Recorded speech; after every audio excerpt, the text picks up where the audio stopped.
Tonight, bracing for Beryl as the storm eyes its next target.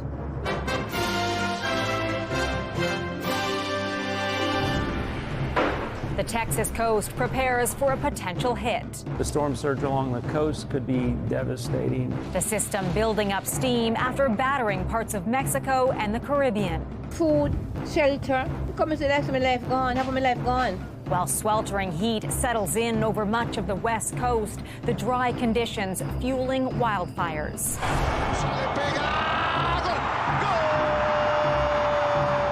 Canada scores a Cinderella story at Copa America. I don't think anybody necessarily expected them to be here. The team's historic run takes them to the semifinals. Plus, the mother inspiring her kids by going back to class. If I go back and I get A's and B's, will you try to match me? Completing her course load to receive a diploma decades later.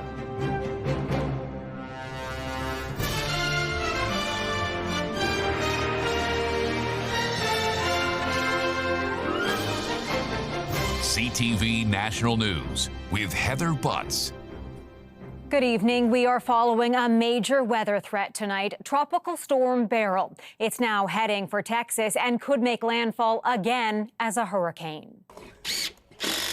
Officials are issuing mandatory evacuation orders along parts of the coast as they prepare for more than a foot of rain, life-threatening storm surge, and widespread power outages. The storm expected to intensify as it moves through the abnormally warm waters of the Gulf. As some people nervously await Beryl's arrival, others are dealing with the path of destruction it left behind in the Caribbean and Mexico. Here's CTV's Christina Tanalia. Downed power lines and displays of destruction after Beryl battered southeast Mexico. No tenemos luces. We don't have power, this resident says, and now we can't stand the heat. It's been a few days since Hurricane Beryl barreled through the Caribbean, impacting several countries in its wake. So yeah, we were scared. Lynn Cack is from Toronto.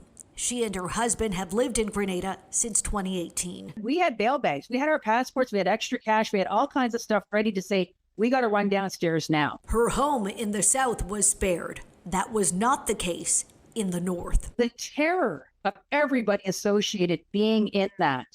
I mean, can you imagine being in your home and all of a sudden your roof gets ripped off and you're going, what do I do? Where do I hide? We as Canadians don't have a concept of that terror that people would be going through in these situations. And then the aftermath. And the aftermath is now. Hurricane Beryl's really done a lot of damage in the Caribbean, right? And it's hit multiple islands. Toronto-based aid agency Global Medic has deployed aid to the islands. Emergency kits, food kits, and water purification units. We managed to touch down 720 of them in Jamaica. We've got a few hundred on the way into Grenada and a few hundred on the way into St. Vincent. Now a tropical storm. Beryl's next threat is the Texas coast. Good morning, everybody. The National Hurricane Center warns of hurricane-force winds, life-threatening floods, and heavy rains to hit the southern part of the state. We're not expecting a lot of intensification with Beryl today, but we are expecting it to move into a more favorable environment as it nears the coast of Texas beginning Sunday and then continuing up until landfall on Monday. And as Tropical Storm Beryl approaches Texas, the state has issued a disaster declaration for 40 at-risk communities. Emergency agencies are working around the clock with response teams on standby, ready to be deployed. Christina Tanalia, CTV News, Toronto. And elsewhere in the U.S., in California, the threat right now is from wildfires. Thousands have been forced to flee their homes in danger of fast-moving flames fueled by high winds and record temperatures. That brutal heat wave stretches north into this country. Much of BC is under heat warnings, with temperatures expected to climb into the 40s over the coming days. A BC woman who was repatriated from a Syrian prison camp in 2022 has been arrested and charged with terrorism offenses. Kimberly Pullman married an ISIS fighter and allegedly traveled to Syria to join ISIS. The 51-year-old is facing 2 charges, including leaving Canada to participate in the activity of a terrorist group. She's been subject to a terrorism peace bond since last year. Her next court appearance is in August. To a different conflict in the Middle East, the Israel-Hamas war and the violent clashes with police during a pro-Palestinian march in Montreal.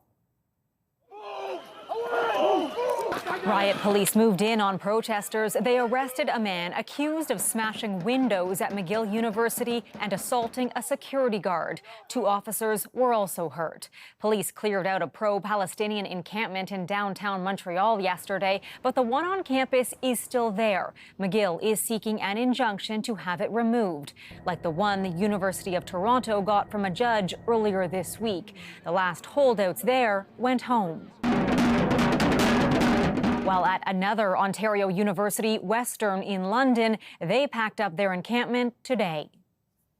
And in that war, there are signs of a major breakthrough tonight. Hamas has given initial approval to a ceasefire deal.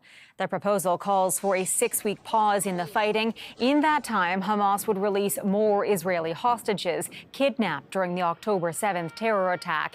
In exchange, Israel would free hundreds of Palestinian prisoners and withdraw troops from parts of Gaza. Iran has elected a new president, Masoud Pezeshkian. The reformist politician publicly committed to relaxing the country's strict moral codes regarding women and reviving dialogue with the West. CTV's Jeremy Sharon reports.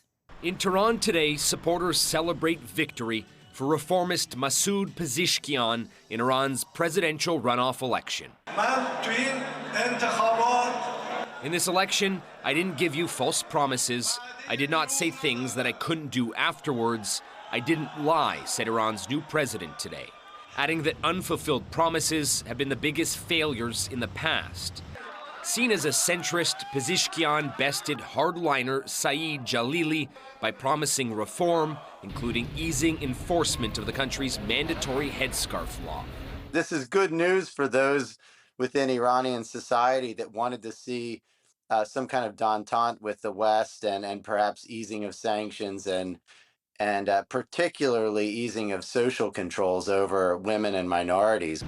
I have a positive feeling, this man says, for now, as long as he fulfills the promises he has made. It's natural that people whose families are suffering would welcome some relief, small as it may be. Iran has faced major criticism from the West for its strict social controls and has been sanctioned by Canada and many others. And while there is some optimism about change domestically, when it comes to foreign policy, Iran's nuclear program, and support for militia groups, we're not going to see any change in terms of Iran's support for its so-called axis of resistance, because those are under the purview of the Islamic Revolutionary Guard Corps and the Ayatollah. And it's expected any promised change likely won't come easy, with hardline Supreme Leader Ayatollah Ali Khamenei still sitting as head of state. Now, Iran has already faced criticism from the West for an election the U.S. Department of State has said was not free or fair. It's been reported about half of Iranians didn't vote, many out of protest. Heather? Thanks, Jeremy. And fresh off a landslide election win, the new British Prime Minister gave his first press conference today from 10 Downing Street. So this will be a politics and a government that is about delivery, is about service. Self-interest is yesterday's politics. I want a politics and a country that works for you.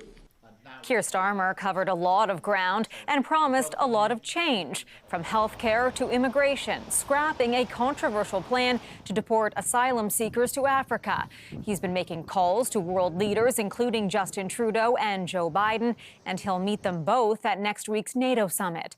Starmer's Labour Party swept to power with a huge majority, ending 14 years of Conservative rule. And another election is on just across the channel in France. The next round of voting is tomorrow. So far, the populist National Rally is in the lead and could win the most seats in Parliament. French President Emmanuel Macron called the snap election and it backfired. His centrist alliance is trailing the right and left-wing parties. The Ontario government is at odds with thousands of liquor store workers who walked off the job this week when negotiations between the union and province broke down. Here's CTV's Siobhan Morris on day 2 of this historic strike. For the first time in the LCBO's 97-year history, A Saturday liquor run not possible with some 10,000 workers on strike. 1 day longer! 1 day stronger! Rallying, trying to whip up support outside the closed store near Bay and Bloor. The strike in the middle of an accelerated plan to put beer, wine, and coolers in convenience stores, something the government has said it has no plans of backing away from. We're not protesting the expansion or modernization of alcohol sales, not at all. We're saying that the LCBO should be part of that and can be part of that in more meaningful ways. The sale of things like hard seltzers outside the LCBO has been a roadblock in negotiating a contract. Those sales without regulation or adequate training, that's a dangerous precedent to set. The LCBO points out those drinks make up less than 10% of sales. But the union and supporters worry about money going to private companies as those sales rise. We cannot afford to see the dismantling and destruction of the public services and public institutions that hold our communities together. Urging Ontario drinkers to stick with the LCBO to keep profits in public coffers. The cost of convenience should not be ERs shutting down or schools falling apart. The hope is for more job security for LCBO employees. 70% of LCP workers are casual. Most of the public don't know that. Sometimes waiting decades for access to regular hours and benefits. When we fight, we win! The LCBO says it's offered to give about 400 casual workers permanent full-time status. While there are plans to open LCBO warehouses this week to allow restaurants and bars to stock up, other unions are joining OPSEU to complicate that process. Siobhan Morris, CTV News, Toronto. Canadian soccer fans are reveling in Canada's latest signature victory. Their surprising debut run at the Copa America tournament has scored the men's team a semi-final spot and rematch against a powerhouse opponent. CTV's Kamal Kramali explains. This penalty shootout goal, and they get there, brought one nation to its knees and another to its feet. The Canadian men's soccer team writing a new chapter in the history books, eking out a victory against Venezuela and moving on to the semifinals of the Copa America tournament, where Canada is participating for the first time ever. Emotions are running high, adrenaline is high. I'm so happy for everybody who's supporting us. Supported by thousands of fans that showed up to cheer on the men sporting the maple leaf in Arlington, Texas. You can just imagine we were a minority and we were dotted throughout the arena too, but it didn't matter. This Canadian couple had other plans this summer until Canada shocked the soccer world. I didn't dream that we'd make it, to be honest with you. All of this success bodes well for Canada, trying to make its mark as a soccer nation. You're going to see more nations want to play against Canada in like arranged international friendlies and whatnot because they want to test themselves against quality opposition. And you couldn't have said that 5 or 10 years ago.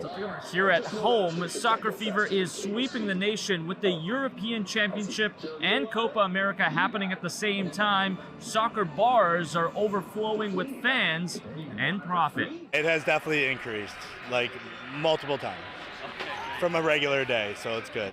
Flags from all over the world, but the red and white represented well. There we go, baby! And they'll need all the support they can get with World Cup champions Argentina up next as their semi-final opponent on Tuesday. Kamel Karamali, CTV News, Toronto. Coming up, a model's mission. Fighting for representation within the fashion industry. The Montrealer fighting stigma through pride and beauty. Plus, Canada's latest Olympic swimming sensation.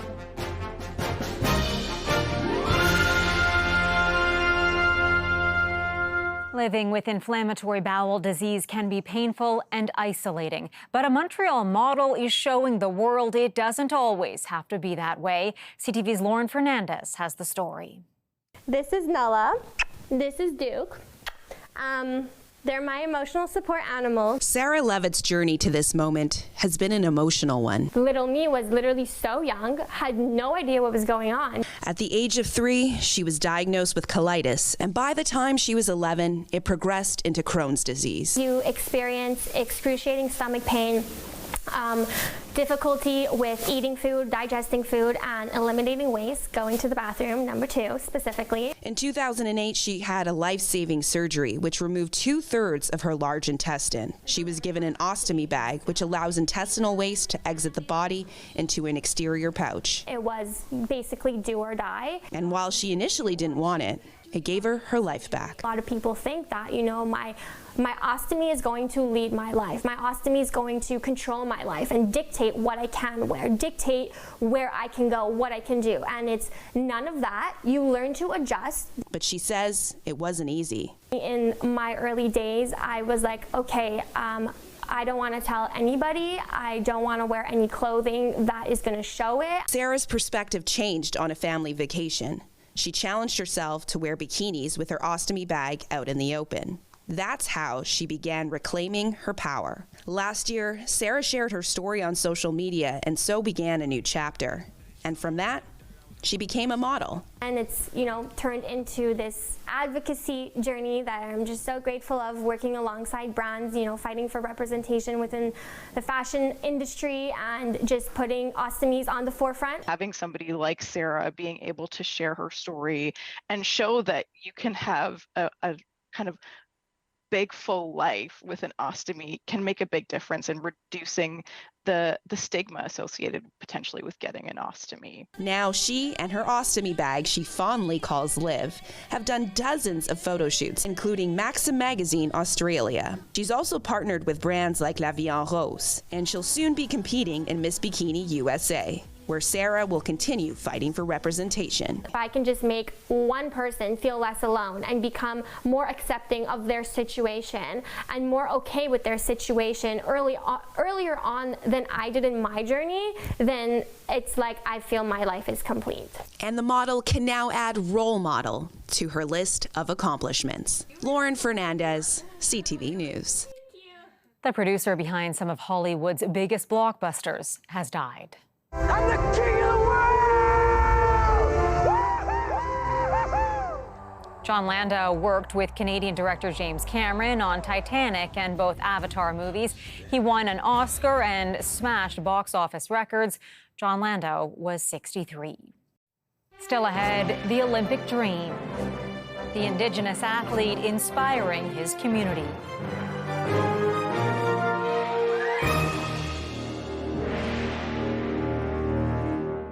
There is a great sense of pride and a major milestone for one athlete heading into the Summer Olympics. On tonight's Indigenous Circle, CTV's Rachel Crow Spreading Wings features a Canadian swimmer ready to make a big splash. That's Apollo Hess in lane 3 at the Canadian Olympic swimming trials.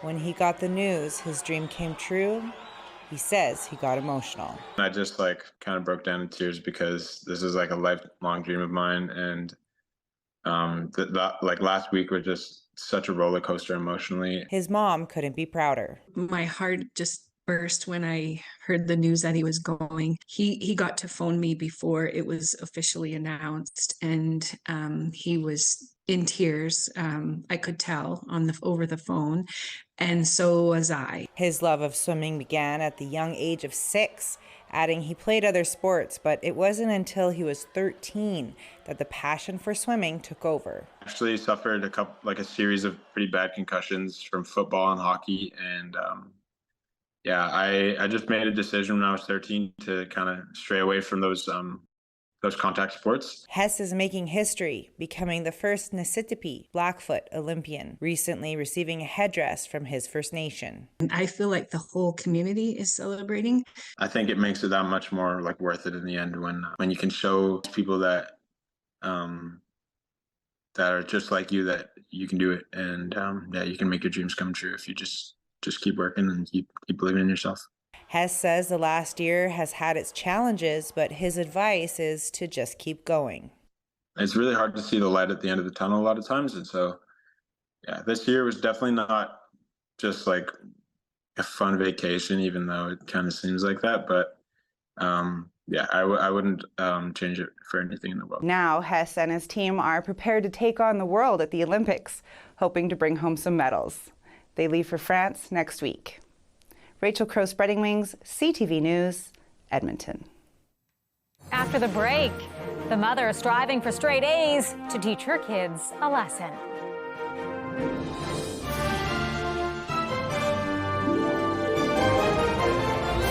We leave you tonight with an ambitious achievement and a long-time personal goal for a single mom. 23 years after dropping out of school, she recently graduated with straight A's. Her inspiring path back to the classroom offering a valuable lesson. Here's CTV's Adam Sawatsky. Chani Gonzalez will never forget that day. She had to have that tough talk with her sons about school. They were both kind of grappling to keep up and stay afloat. Well, both Deshawn and Damani had been mourning the loss of a couple close family members. They also questioned their mom's lecture about the value of education. And then my brother was the one who said, okay, well, you didn't graduate and we're fine. Well, the boys didn't realize how much their single mom was actually struggling. They did know Chani had dropped out of school at 14. That was the slap in the face where I was like, okay, I need to do something proactive. Well, Chani considered how to move forward. She couldn't help but look back. My parents were addicts, but I had more love than most kids. But love couldn't stop their family from enduring the ravages of addiction, poverty, and homelessness, which forced Chani to start working 3 jobs instead of going to school. I always wanted to go back. I always did, but life just kept happening. While Chani experienced too many bad things over the next few years, she also welcomed 2 of the greatest and was determined to do what was best for her boys. So I was like, if I go back and try to get A's and B's, will you try to match me? And I was like, yeah, because I didn't think she actually would. Oh, I was wrong. I was so wrong. Chani returned to school 23 years after she left, and found herself juggling her kids, her homework, and facing her fears of failure. There was days I went to class and I was crying to my teacher like, I can't do this. Well, Chani's teachers inspired her to persevere. After completing enough courses to finally graduate, she inspired them to award her with 4 bursaries and honor her as valedictorian. It helped me to gain back my confidence and realize my potential. I always was just kind of satisfied with what I had, which was the least. And now I have a taste of like, maybe I can do something in the world. Well, Chani's now planning to go to college to pursue a career in healthcare, and her boys couldn't be more proud of her accomplishments and their academic improvements. They're all grateful for the life lesson they were brave enough to teach each other. The only time you fail is when you kind of let yourself fail. No matter what can hit you in life, like you can always bounce back. Adam Sawatsky, CTV News, Maple Ridge. Some good advice there. I'm Heather Butts. For all of us at CTV National News, thank you for watching. Good night, and I'll see you again tomorrow.